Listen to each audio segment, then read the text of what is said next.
Now, vampires have always been dark, brooding, mysterious figures. As a matter of fact, Focus Features is promoting its new vampire movie, Thirst, that opens later this month by sending reporters a flavored drink that looks like a blood bag. Oh, my God. They also included a straw. The film is about a priest that turns into a vampire due to a blood transfusion. Even Christian books have vampires now, like Eric Wilson's Jerusalem Undead, a trilogy that features characters who have risen from the dead after being tainted by the blood of Judas. There's also a new book, which is the religious version of Twilight. It's called Thirsty, and the main character is a guy named Marcus. He's a kind of a demon. Vampires have been around a long time, ever since Bram Stoker's book, Dracula. And they have represented the eternal struggle of good versus evil. But in today's environment of moral relativism, vampires are not portrayed solely as evil monsters. They're not portrayed solely as the night stalkers that prey on the blood of the innocent.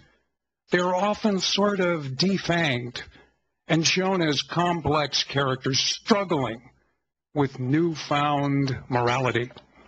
For example, New Moon, the Twilight sequel that will be released this fall, the lead character vampire Edward is fighting against his bloodthirsty instincts in search of an undead dignity of sorts. You know, it's the old concept of the villain with a conscience. The good vamps can then use their supernatural powers to fight the bad bloodsuckers in their midst. But this fascination with vampires reflects a realization that something is happening to our community, our state, and our nation. Something monstrous, dangerous, and scary. But where is it coming from? Well, it could be the investment banking community. Take Goldman Sachs, for instance. You know, the firm that just reported profits of more than $2 billion. An article about Goldman that you covered, Michael, was in a recent issue of Rolling Stone. It characterized the firm as, and I quote, a great vampire squid wrapped around the face of humanity, relentlessly jamming its blood funnel into anything that smells like money. So the undead may be prowling Wall Street, but the real Golden Fang Award has to be in the political arena. Let's take a look at the word politics. It derives from poly, in Latin meaning many, and tix, in English meaning bloodsucker. Vampires in Washington suck our lifeblood through so-called bailouts and confiscatory tax schemes, and the vampire politicians play on class envy to manipulate the public, to offer up our country's neck for their fangs. The vampire administration generates fear with false urgency so that we accept the fact that the brain-dead Congress passes legislation without reading it. The undead left wing digs up the carcass of Hillary health scare, brings it back to life as Obamacare, but it's still a parasite that sucks away the soul of the free market economy. GM is not allowed to go through a normal bankruptcy process, but instead is turned into a corporate zombie with no purpose other than that of feeding the ghoulish unions. How long will these blood-sucking socialist parasites be around to serve the bloated, self-serving monolith of ever-expanding government? Well, that's the problem. Vampires are immortal. But, Michael, with your help, I'm confident we can drive stakes into at least some of their hearts. Thanks again. Back to you, my friend. Hey, thanks for the report, James. Savage. The Savage Nation. He's got a lot of passion. He's funny. Really right on top of things. Talk 910 KNEW. Hank Paulson, the Paulson, you remember him, Mr. Stutterer? has finally resurfaced. He was just on Capitol Hill for a congressional hearing, attempting to defend his actions during the bailout in the final days of the wonderful Bush administration. Here he is trying to cover for himself. Listen.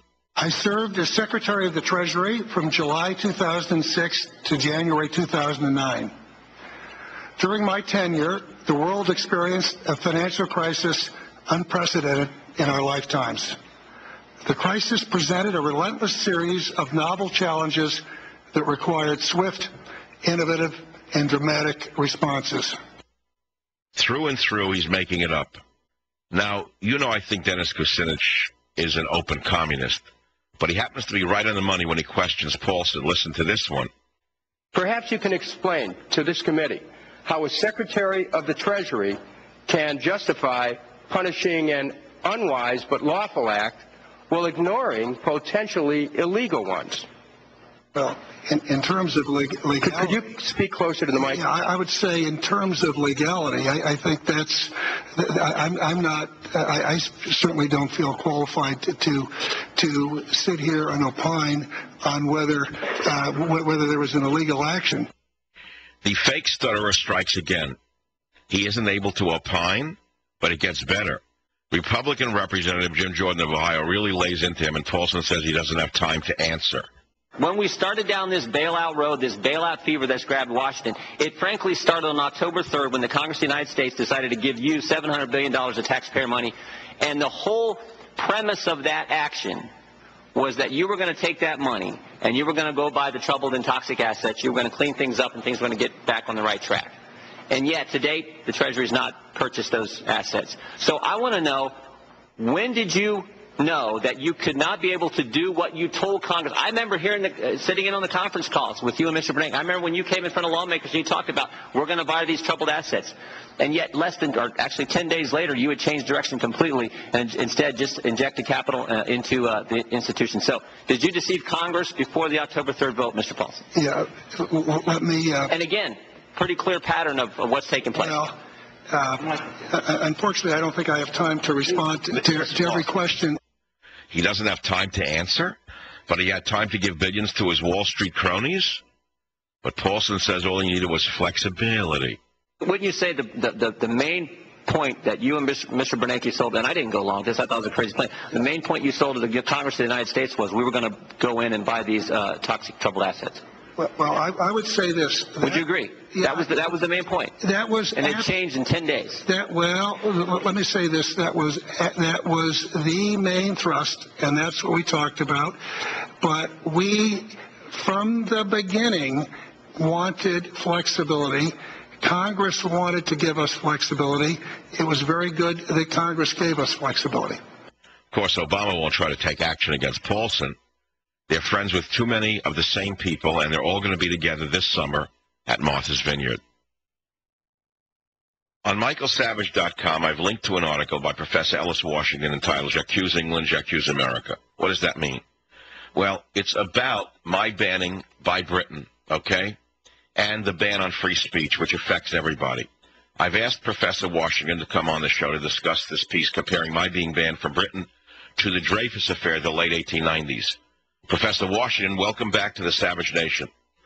Michael, as always, it is a joy and a pleasure to once again have this opportunity to interview by you on the Savage Nation. Ellis, what brought you to write this particular piece? What brought J'accuse England, J'accuse America is it started off actually as a very different piece. It was originally going to be titled Britain and America Collude to Exclude Michael Savage.